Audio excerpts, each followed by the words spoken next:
केंद्रीय गृहमंत्री अमित शहा आज मालेगावच्या दौऱ्यावर येत आहेत आणि पुढच्या काही वेळामध्ये मालेगावमध्ये त्यांचं आगमन होईल। मालेगावच्या अजंग गावामध्ये ते सहकार परिषदेला उपस्थिती लावणार आहेत। मात्र त्यांच्या या दौऱ्याच्या पार्श्वभूमीवर मालेगावमध्ये या ठिकाणी छगन भुजबळ आणि अमित शहा यांच्या स्वागताचे बॅनर या रस्त्यांवर लागलेले आपल्याला पाहायला मिळतात।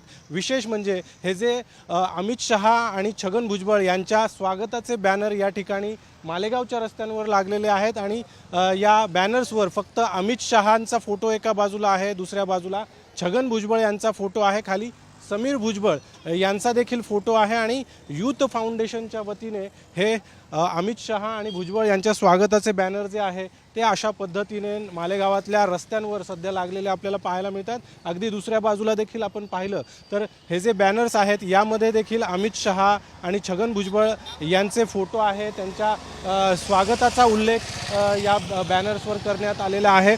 गेल्या काही दिवसांपासून छगन भुजबळ जे आहे ते मंत्रिपद न मिळाल्यामुळे नाराज आहेत। सातत्याने त्यांनी आपली नाराजी देखील बोलून दाखवलेली होती। मात्र पक्ष नेतृत्वाकडून छगन भुजबळ यांच्या नाराजीची म्हणावी तशी दखल घेतली गेलेली नाही आहे। अगदी नाराज छगन भुजबळ जे आहे ते राष्ट्रवादीच्या शिर्डीतल्या अधिवेशनाला देखील काही काळ थांबले आणि तिथून ते मुंबईला परतलेले होते आणि आज अमित शहा या ठिकाणी मालेगावात येत आहेत। एकाच व्यासपीठावर छगन भुजबळ आणि अमित शहा आज असणार आहे।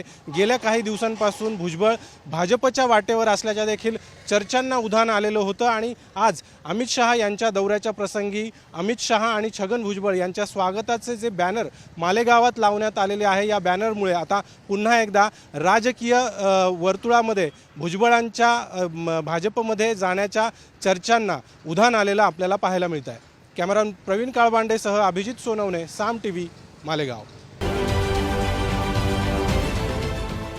देश विदेशातील प्रत्येक घडामोडींचे लाईव्ह अपडेट मिळवण्यासाठी आता साम टीव्हीच्या सर्व सोशल मीडिया प्लॅटफॉर्मला लाईक, फॉलो आणि सबस्क्राईब करा। तसंच सर्व नोटिफिकेशनसाठी बेल आयकॉन प्रेस करायला विसरू नका।